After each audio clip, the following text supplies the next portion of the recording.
We saw that how you can obtain the critical path and show your critical path for inside the Gantt chart. And I talked about the total slack or total float of these tasks.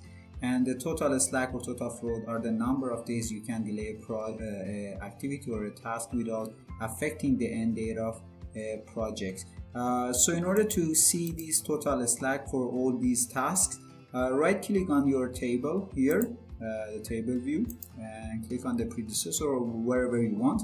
I put insert column, and you see the all parameter. Just type total and then it shows total slack. If you click here, it shows all the slacks for all the activities, and you see that all these activities have total slack of 0, which means you're not able to delay them for 1 extra day because it affects the end date.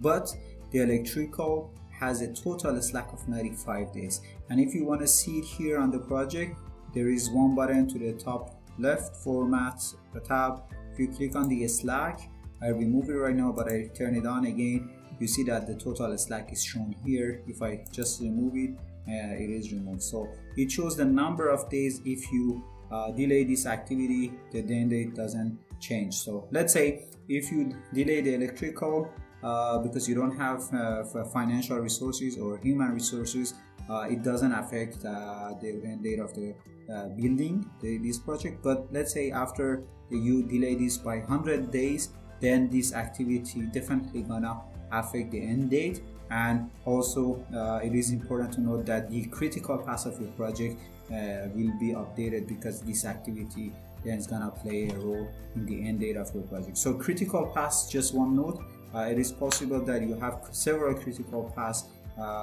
for one project, especially when you have many tasks or many activities, and the critical paths during the course of project may also change. You are doing great. I'll see you in the next video.